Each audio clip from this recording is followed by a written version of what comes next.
I thought I was just satisfying my curiosity, following up on a strange address I'd found scribbled on a receipt in my husband's jacket pocket. I thought maybe it was a surprise. A new house he was planning to show me. Something innocent. I had no idea that walking through the door of that abandoned Victorian on Maple Street would shatter every illusion I'd built about my marriage, my mother-in-law, and the family I'd married into 5 years ago. It started 3 weeks earlier, on a Tuesday morning that seemed completely ordinary. I was doing laundry, one of those mindless domestic tasks that had somehow become the rhythm of my life, when I found the receipt. It was crumpled in the pocket of Michael's navy blazer, the one he wore to important meetings. The paper was worn soft from being folded and unfolded multiple times, the creases nearly torn through, and on the back, in my husband's handwriting, was an address, 1847 Maple Street. Below it, a date and time, Saturday, 3 p.m., and below that, underlined twice. Don't forget, bring the documents. That Saturday was 2 days away. I stood in our bedroom with the receipt in my hand, the wet blazer draped over my arm, staring at those words until they blurred. The morning light filtered through our cream-colored curtains, illuminating dust motes that drifted lazily through the air. Everything looked normal. Everything felt wrong. It was just an address. It could be anything. Michael was a real estate attorney. Addresses were literally his job. Documents were his daily bread. There was probably a completely reasonable explanation for this scrap of paper that had been folded and unfolded so many times it was nearly falling apart. But something about it made my heart race. Something about the way he'd underlined "don't forget" with such force that the pen had nearly torn through the paper. Something about the secrecy implied in that worn crease pattern, like he'd been carrying this around for weeks, checking it constantly, making sure he had it memorized. I carefully smoothed the receipt and took a photo of it with my phone before tucking it back into the blazer pocket exactly where I'd found it. Then I finished the laundry with mechanical precision, my mind spinning through possibilities I didn't want to consider. That evening, I watched Michael over dinner. I'd made his favorite: seared salmon with lemon butter sauce, roasted asparagus, wild rice pilaf. I'd spent 2 hours cooking, the way I always did, because cooking had become my primary contribution to our marriage. I worked from home as a freelance web designer, my income irregular and modest compared to Michael's 6-figure salary at the firm. So I cooked, I cleaned, I managed our household like it was my job, because in many ways, it was. Michael ate without really tasting anything, his phone face up beside his plate, his attention divided between the food and whatever was on that screen. His dark hair was slightly mussed from running his hands through it, a stress tell I'd learned to recognize over 5 years of marriage. His tie was loosened, his collar unbuttoned, his expression distant. "How was work?" I asked, keeping my voice light. "Busy," he said, not looking up. "The Morrison closing is next week, and the title search came back with issues." "That sounds stressful." "It is." He finally looked at me, and I saw the dark circles under his eyes, the tightness around his mouth. "I might have to work this weekend. Saturday, probably." My stomach dropped. "This Saturday?" "Yeah. Why?" I shrugged, forcing a casual smile. "Just thought maybe we could do something together. We haven't had a weekend in a while." "I know. I'm sorry. Once Morrison closes, things should calm down." He reached across the table and squeezed my hand. A brief touch, more habit than affection. "Maybe we can plan something for next month?" Next month. Always next month. Always after this case, after this closing, after this emergency. Our marriage had become a series of postponements, a perpetual state of waiting for things to calm down that never actually did. "Sure," I said. "Next month sounds great." That night, lying in bed beside him, I listened to his breathing deepen into sleep while I stared at the ceiling. The receipt was still in his blazer pocket, hanging in our closet. Saturday, 3 p.m., 1847 Maple Street. Bring the documents. I told myself I was being paranoid. I told myself to trust my husband. I told myself that suspicion was poison, that marriages died from mistrust as easily as from betrayal. But I couldn't shake the feeling that something was very, very wrong. The next morning, after Michael left for work, I did something I'd never done before. I Googled the address. My laptop sat on our kitchen table, the screen bright in the morning light. I typed 1847 Maple Street into the search bar and waited while the results loaded. My hands were shaking slightly, coffee mug cooling forgotten beside the keyboard. The address was in Oakwood, a neighborhood about 40 minutes outside the city. I'd heard of it. One of those formerly grand districts that had slowly decayed as families moved to newer suburbs, leaving behind beautiful old houses that were too expensive to maintain. The kind of place where architectural history collided with economic reality, creating streets lined with gorgeous, slowly dying Victorians. The property came up on a real estate database. Single-family home, Victorian style, built in 1904. 3 stories, 4 bedrooms, 2.5 baths. 3,200 square feet. Last sold in 1998. Current status, vacant. Owner, Whitmore Holdings, LLC. I clicked through the limited photos available. The house was hauntingly beautiful. Wraparound porch with ornate spindlework, tall windows with arched tops, a turret on one corner like something from a fairy tale. But the photos were old, at least a decade, and even then the house had looked tired. Peeling paint, overgrown yard, sagging porch steps. I searched for more recent images and found a few scattered across real estate forums and urban exploration blogs. These showed a house in serious decline. The gray siding was streaked with water damage and mold. Windows were broken or boarded up. The yard had become a jungle. One blogger had posted photos from 2024, calling it the Oakwood Ghost House, and speculating about why such a beautiful property had been allowed to rot. Why would Michael have this address? Why would he be going there on Saturday? I spent the rest of the day unable to focus on anything else. My current project, a website redesign for a local bakery, sat untouched while I fell down research rabbit holes. I looked up Whitmore Holdings, LLC. It was registered in Delaware, a common choice for privacy. The corporate filing listed no officers by name, just a registered agent, a law firm I didn't recognize. I searched for any connection between Michael and Oakwood. Nothing came up. I searched for connections between Michael's family and the address. Nothing. But something nagged at me. Something about the name Whitmore felt familiar, though I couldn't place why. That evening, I tried a different approach. "Hey, have you ever been to Oakwood?" I asked Michael as casually as I could manage while we ate takeout Thai food. I hadn't cooked, my mind too preoccupied. He looked up from his pad thai, chopsticks paused halfway to his mouth. "Oakwood? Why?" I was reading an article about Victorian houses. It mentioned Oakwood as having some of the best examples in the state. "Oh." He went back to eating. "Yeah, I've been there once or twice. For work. Most of those old houses aren't worth investing in anymore. Too much deferred maintenance." The lie was so smooth, so casual, that it took my breath away. Once or twice for work. Not I have a specific address memorized or I'm going there this Saturday. Just a vague, dismissive response designed to shut down the conversation. "That's too bad," I managed. "They look beautiful in photos." "Beauty doesn't pay for a new roof," he said, and turned his attention back to his phone. I excused myself and went to the bathroom, where I sat on the closed toilet lid and tried to breathe through the panic rising in my chest. He'd lied to me. Directly, casually, without hesitation. Which meant whatever he was doing at 1847 Maple Street, he didn't want me to know about it. The possibilities cycled through my mind, each more devastating than the last. An affair.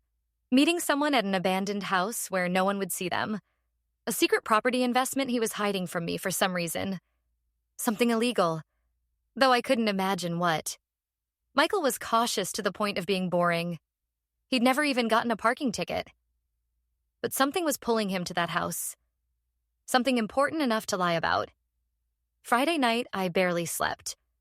Michael seemed restless too, tossing and turning, getting up twice to get water. When his alarm went off at 6:30 Saturday morning, I pretended to still be asleep, listening to him move through our morning routine. Shower, shave, dress. He came back into the bedroom and I heard the closet door open. He was getting the blazer, checking the pocket for that receipt, making sure he had the address. He kissed my forehead before leaving. "I'll be home late," he whispered. "Don't wait up." I waited until I heard the apartment door close, until I heard his footsteps fade down the hallway, until I heard the elevator ding and descend. Then I got up, threw on jeans and a sweater, grabbed my keys and my phone, and made a decision that would change everything. I was going to follow him. The drive to Oakwood took 47 minutes. I left 15 minutes after Michael did, gambling that he'd stop for coffee or gas, that I could catch up to him or at least arrive shortly after he did. The morning was overcast and cool, that particular gray October sky that promised rain later. I drove with the radio off, my hands tight on the steering wheel, my mind rehearsing what I'd say if he saw me. I was just driving through the area. I got curious about those Victorian houses. I wanted to surprise you. The lies came easier than I expected. Maybe I'd learned from watching him. Maple Street was in the oldest part of Oakwood, where the houses sat far back from the road behind overgrown hedges and wrought iron fences. The neighborhood had an eerie quality, beautiful bones showing through decades of neglect, like an aging movie star who'd stopped caring about appearances. Some houses were still occupied, showing signs of life. Tidy yards, fresh paint, cars and driveways.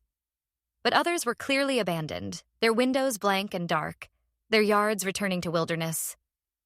1847 Maple Street was one of the abandoned ones. The Victorian loomed behind a rusted iron fence that had collapsed in several places. The yard was overgrown to the point of being impassable in places. Waist-high grass, sprawling bushes, trees with branches that scraped against the second-story windows. The house itself looked like something from a Gothic novel. 3 stories of gray siding streaked with black water stains and green mold. Tall arched windows with broken or missing panes. The wraparound porch sagged dangerously. Several posts rotted through entirely. The ornate spindlework that had once been the house's pride was now broken and missing in sections. And parked in the overgrown driveway, barely visible behind a massive rhododendron, was Michael's black Audi. My heart stopped. Then started again, too fast, pounding in my ears. He was here. He was actually here. I parked down the street, tucked between 2 other cars where mine wouldn't be immediately visible.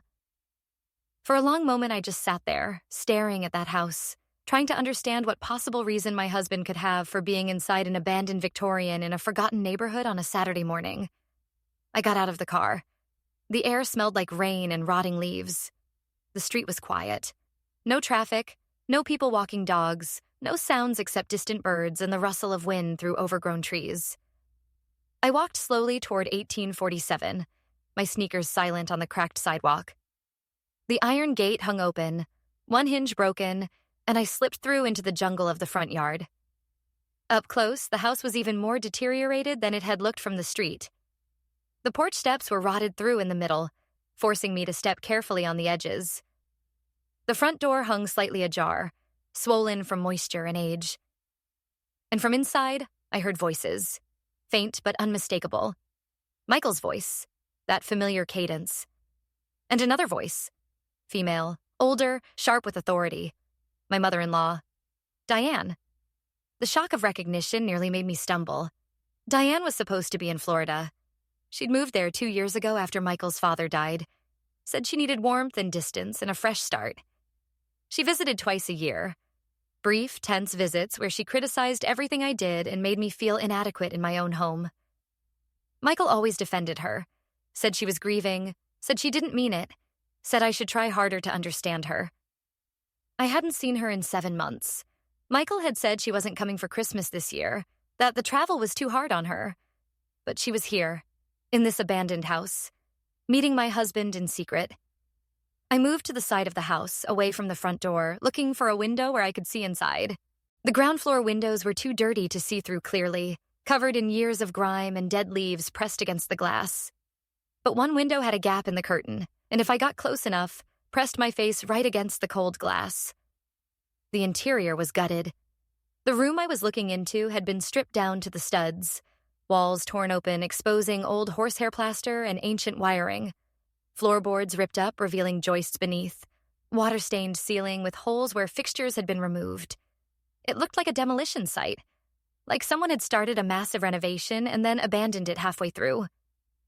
Debris littered the floor: broken drywall, chunks of plaster, splintered wood, old furniture draped in stained and rotting sheets. But through a doorway, I could see into the next room, and that room was different. The dining room, it had to be the dining room based on the size and the built-in china cabinet along one wall, was furnished. Not well, but deliberately.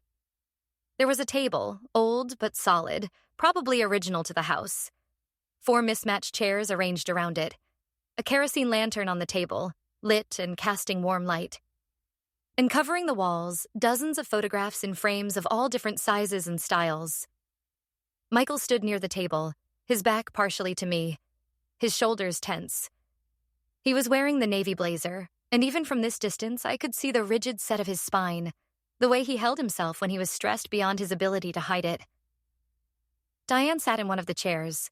She wore a dark wool coat despite being indoors, her silver hair styled in that severe bob she'd always favored, her posture perfect. She was gesturing as she spoke, her movements sharp and emphatic. I pressed closer to the window, trying to hear. The glass was cold against my forehead, rain beginning to fall in light drops that tapped against the pane. "Can't keep doing this," Michael was saying, his voice carrying through the broken window frame nearby. "It's been 5 years, Mom. 5 years of maintaining this place, of sneaking around, of lying to Emma about where I am and what I'm doing. I'm exhausted." "You're exhausted?" Diane's voice was acid. "Do you think I enjoy this? Do you think I wanted this to be my life? Skulking around my own childhood home like a criminal because I can't afford to keep it properly? But we don't have a choice, Michael. Not anymore. The city has given us until the end of the year. If we don't show proof of renovation permits and progress by December 31st, they're going to condemn it." "Then let them condemn it." Michael's voice was flat, defeated. "This house has been a millstone around our necks for years. Dad's been dead for 2 years. You moved to Florida. I have my own life. Maybe it's time to just let it go." "Let it go?" Diane stood up abruptly, her chair scraping against the wood floor. "This is your inheritance, Michael. This house has been in my family for 4 generations. Your great-grandfather built it. Your grandfather was born in the room upstairs. Your father proposed to me on that porch. And you want to just let them tear it down?" "It's rotting, Mom. The foundation is compromised. The roof has at least 3 major leaks. The electrical system is from 1940 and is probably a fire hazard. Even if we wanted to restore it, we're looking at $500,000. Minimum. Probably closer to $700,000 once we get into it and find all the hidden problems. So we find the money." Diane's voice was cold, implacable. "With what?" Michael exploded, his control finally breaking. "I don't have $500,000 sitting around. My salary is good, but it's not that good. Not after the mortgage, the car payments, Emma's student loans that we're still paying off, your condo in Florida." "Then we get it from her," Diane interrupted. The silence that followed was absolute. I stopped breathing. "What?" Michael's voice was barely above a whisper. "Emma. Her trust fund from her parents' death, $350,000. You told me yourself, she barely touches it. Just lets it sit there collecting minimal interest because she's too emotional to use it. That's her money, Mom. From her parents' life insurance. It's all she has left of them. And this house is all you have left of your father." Diane's voice rose. "Why is her grief more important than yours? Why should she get to hoard money from dead parents while you watch your own inheritance crumble?" "Because it's not the same thing." Michael's voice was shaking. "Her parents died in a car accident. Suddenly, violently, when she was barely out of college. Dad died of cancer at 72 after a long life. It's not comparable. Grief is grief, Michael. And money is money. She's your wife. What's hers is yours.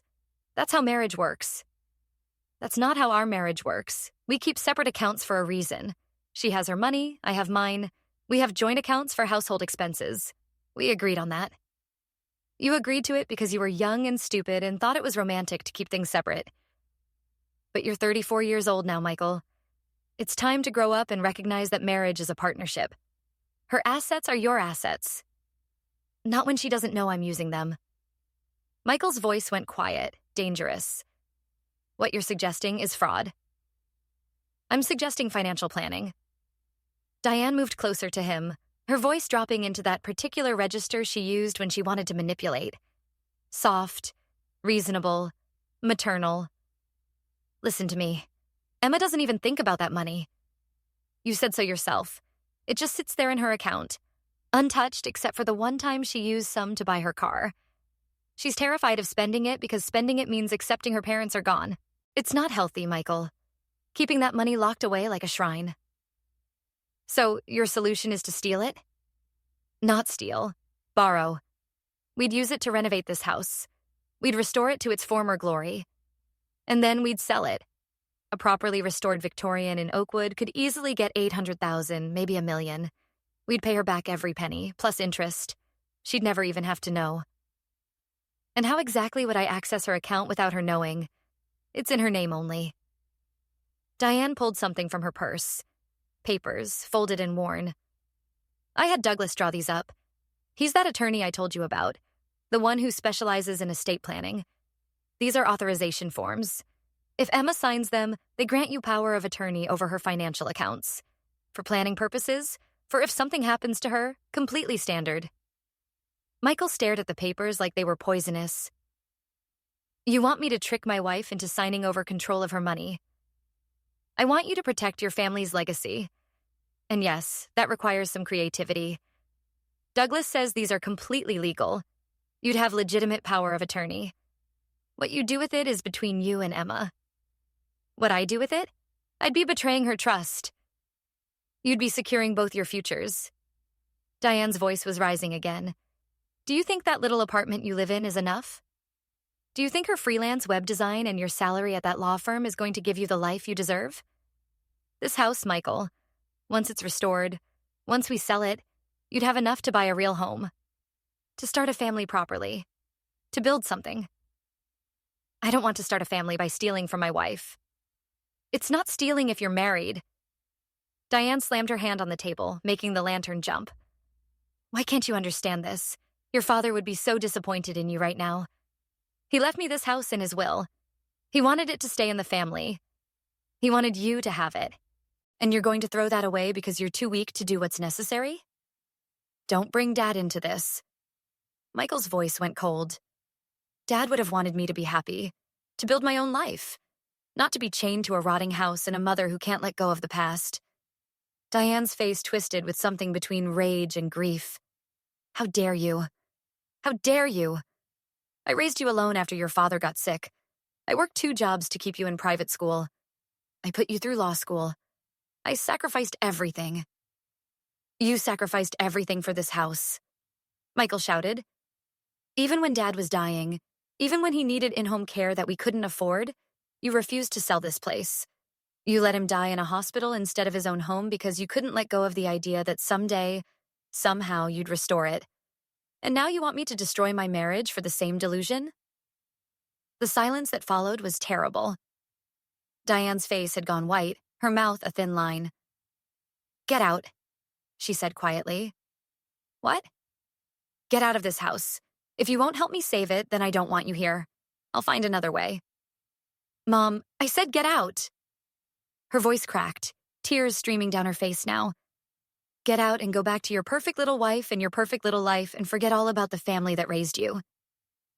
Michael stood there for a long moment, his shoulders sagging. Then he picked up a folder from the table. The documents he'd been told to bring, I realized, and walked out of the room. I jerked back from the window, pressing myself against the side of the house as I heard his footsteps on the stairs, heard the front door creak open. My heart hammered in my chest. I couldn't let him see me. Not yet. Not until I'd processed what I'd just heard. I waited, barely breathing as I heard his footsteps cross the porch, descend the steps, crunch through the overgrown yard. A car door opened, closed. The engine started. I peered around the corner of the house just in time to see his Audi backing down the driveway, turning onto Maple Street, disappearing around a corner. He was gone. But Diane was still inside. I should have left then. Should have gone back to my car, driven home, processed everything I'd heard. But I couldn't. There was something else here. something I needed to understand. Why this house? Why was it so important that Diane would sacrifice everything for it? I moved back to the window. Diane was still in the dining room, sitting at the table now, her face in her hands, shoulders shaking with sobs. The photographs on the walls surrounded her like ghosts. And suddenly I recognized one of them. It was a wedding photo. A much younger Diane in a white dress, standing next to a handsome man in a tuxedo, in front of this house when it was beautiful. Michael's father. Michael's parents on their wedding day. I looked at the other photographs. Michael as a baby, held by his father on that wraparound porch. Michael as a child, playing in the front yard that was now a jungle. A family photo. Diane, her husband, and young Michael, standing in front of the house at Christmas, snow on the ground, lights strung along the porch. Every photograph was of this house. Every memory captured here was tied to this place. This wasn't just about inheritance or money. This was Diane's entire identity, her entire history. Without this house, she was a widow in a Florida condo with a son who was pulling away. With it, she was the keeper of family legacy, the matriarch of something important. I almost felt sorry for her. Almost. But then I remembered what she'd said about me. Her grief more important than yours. Too emotional to use it. Women like Emma are easy to manipulate. She wanted to steal from me. She wanted my husband to betray me. She wanted to erase my parents' final gift to me so she could preserve a monument to hers. I walked back to my car through the light rain and sat there for a long time, watching the house, thinking. Michael had said no. He'd refused to trick me, refused to take my money, refused to participate in his mother's scheme. That should have made me feel better. That should have been enough. But he'd been lying to me for 5 years, meeting his mother in secret, maintaining this house without telling me, discussing my finances behind my back. Even if he'd ultimately refused to steal from me, he'd entertained the idea long enough to let his mother draft legal documents. When I finally drove home 2 hours later, I knew what I had to do. Michael wasn't home when I arrived. I went straight to our filing cabinet and found my trust fund documents. Then I called the bank and had them add additional security to the account. No changes could be made without my verbal authorization, verified by security questions only I knew the answers to. If anyone tried to present power of attorney documents, the bank would call me to confirm. Then I called a lawyer, Monica Reyes, a divorce attorney whose name I'd seen in an article about protecting assets in marriage. I left a message asking for a consultation. Finally, I sat at our kitchen table with my laptop and typed up everything I'd heard that morning. Every word I could remember. I saved it to a cloud account Michael didn't have access to. When he came home that evening, I was cooking dinner. Chicken marsala, one of his favorites. He looked exhausted, his face drawn, his eyes red. "Hey," he said quietly. "How was your day?" "Fine," I said, stirring the sauce. "Quiet. How was yours?" "Long. The Morrison thing is turning into a nightmare." "I'm sorry," I said and meant it. Whatever else was happening, I could see he was suffering. We ate in silence. I wanted to confront him, wanted to throw everything I knew in his face. But I was scared. Scared of what it would mean. Scared of losing him. Scared of blowing up my life. So I said nothing. That night, Monica Reyes returned my call. I locked myself in the bathroom and told her everything in whispers. She listened without interrupting, and when I finished, she was quiet for a long moment. "Emma," she said finally, "you need to understand that what your husband and his mother discussed, even though he didn't follow through, represents a serious breach of trust. The fact that he's been lying to you about these meetings for 5 years is also significant." "But he said no," I protested. "He refused to take my money. After 5 years of entertaining the idea, after letting his mother think it was an option, that's not the same as shutting it down immediately. He kept that door open. What should I do?" "That depends on what you want. If you want to save your marriage, you need to confront him immediately. Full disclosure, marriage counseling, complete transparency going forward. If you want to protect yourself first and decide about the marriage later, we need to secure your assets, document everything, and prepare for the possibility that this relationship isn't salvageable." I didn't sleep that night. I lay next to Michael and listened to him breathe and tried to remember when I'd last felt truly close to him. When we'd last had a conversation that wasn't about logistics. When he'd last looked at me like I was someone he loved rather than someone he lived with. I couldn't remember. The next morning, Sunday, I made my decision.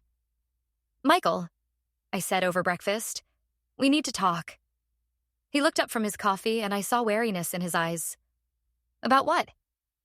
"About 1847 Maple Street." His face went white. The coffee mug froze halfway to his mouth. "How do you—" "I found the address in your jacket. I followed you yesterday. I heard everything." The mug hit the table with a clatter, coffee sloshing onto the wood. "Emma, I can explain." "Can you?" I kept my voice steady, calm.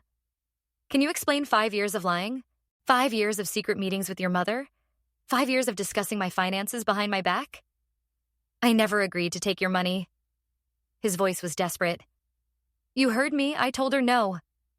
"After how long, Michael? After how many conversations? After letting her draft legal documents? After how many times did you entertain the idea before finally deciding it was wrong?"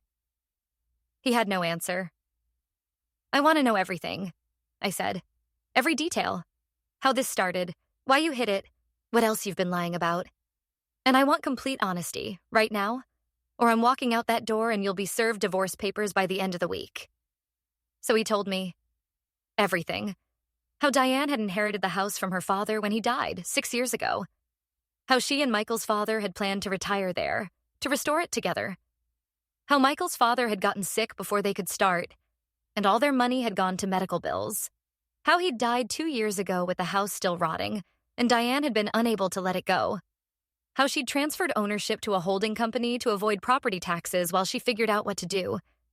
How she'd started calling Michael for help maintaining it, boarding up windows, patching the roof, keeping it from total collapse.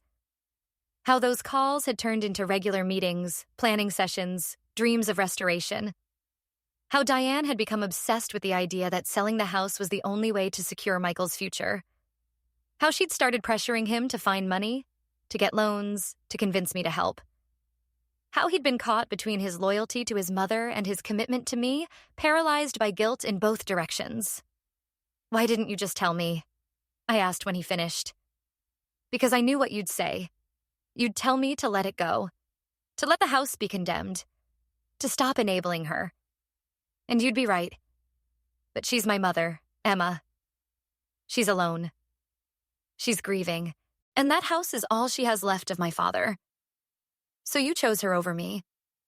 No, I never took your money. I never signed those papers. But you lied to me. Every single time you said you were working late, every time you said you were meeting a client, every time you acted like everything was fine while you were living a double life. That's choosing her over me, Michael." He was crying now, his face in his hands. "I'm sorry. I'm so sorry. I just didn't know what to do." I looked at my husband, this man I'd loved, this man I'd built a life with, and felt nothing but exhaustion. "I need time," I said. "I need space to figure out if this is something I can forgive." "Emma, please. I'm going to stay with a friend for a while. I'll take some clothes and my laptop. I need you to not contact me unless it's an emergency. Can you do that?" He nodded miserably. I packed a bag and left within the hour. I stayed with Natalie, a friend from college who'd recently moved to the city. I told her everything, and she let me cry on her couch for 3 days straight. On the 4th day, Monica Reyes called me. "Emma, I need you to come to my office. There's been a development." I met her that afternoon. She looked grim. "Your mother-in-law filed a lawsuit yesterday," she said, sliding papers across her desk. "Against you, specifically. She's claiming that you've been alienating Michael from his family, that you've manipulated him into refusing to honor his filial obligations, and that you owe her compensation for emotional distress." I stared at the papers, disbelieving. "She's suing me?" "It's a nuisance suit. It won't hold up in court, but it's designed to harass you, to pressure Michael, and to make your life difficult." "Can she do this?"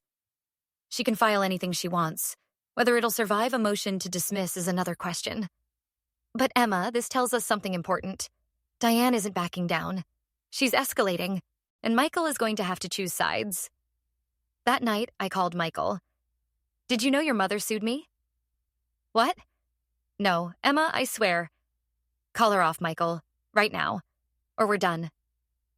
There was a long silence. Then, I'll talk to her. 2 days later, Diane withdrew the lawsuit.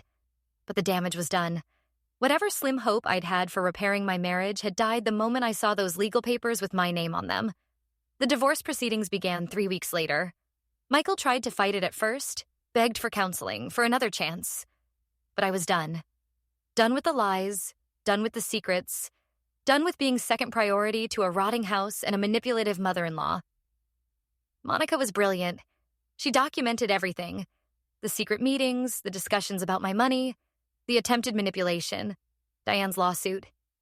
She painted a picture of a husband who'd betrayed his wife's trust repeatedly and systematically over 5 years. Michael's attorney tried to argue that he'd never actually taken my money, that he'd ultimately refused his mother's scheme. But Monica pointed out that intent to commit fraud, even if not carried out, still represented a fundamental betrayal of marital trust. The judge agreed. I kept my trust fund, my assets, everything that was solely mine. We split our joint accounts and the equity in our apartment 50-50.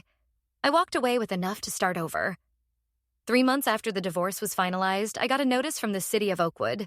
1,847 Maple Street had been condemned. It was scheduled for demolition the following month. I drove out there one last time, just to see. The house looked even worse than before. One corner of the roof had collapsed entirely. Several windows were broken. The porch was actively unsafe. Yellow caution tape surrounded the property. I sat in my car across the street and watched demolition workers attach cables to the structure. And I thought about Diane, about how she'd destroyed her relationship with her son for this pile of rotting wood, about how she'd tried to destroy my life for a building that was going to be rubble within days. The house came down over the course of a week. I followed the updates online. There was a local news story about it, about the end of an era and the loss of historic architecture. They interviewed neighbors who remembered when it was beautiful, who mourned its destruction.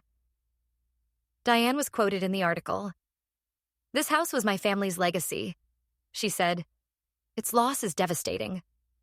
She didn't mention that she could have saved it if she'd let go sooner, if she'd accepted help that didn't involve manipulation and fraud, if she'd put her son's happiness ahead of her obsession. 6 months after the divorce, I moved to Seattle. Fresh start, new city, new life. I'd been working remotely anyway, so the move was easy. I found a small apartment with a view of the water and started rebuilding. I made new friends. I joined a book club. I learned to cook for one without feeling lonely. I went on dates that didn't work out and eventually stopped trying, content with my own company. A year after I left, Michael sent me an email. It was long, rambling, full of apologies and explanations. He said he'd cut contact with his mother, that he was in therapy, that he'd finally understood how badly he'd betrayed me. He said he hoped I was happy, that I'd found peace. I read it once and deleted it without responding. 2 years after the divorce, Natalie sent me a photo from a real estate listing. The lot where 1847 Maple Street had stood was now home to a modern townhouse complex. 4 units, all glass and steel and efficient design. No history, no ghosts, no legacy. Just new construction for new families starting new lives. I looked at that photo for a long time, and then I closed my laptop and went for a walk along the waterfront, breathing in the salt air, watching the sunset paint the sky in shades of gold and pink. I'd walked into that abandoned house looking for answers about my husband's betrayal, and I'd found them, along with the strength to walk away from a marriage that had been slowly dying for years. Sometimes the best thing you can do with a rotting structure is let it come down, whether it's a house or a relationship. And sometimes the bravest thing you can do is walk away from someone else's ruins and build something new from scratch. I never looked back, and I never regretted it. Not even once.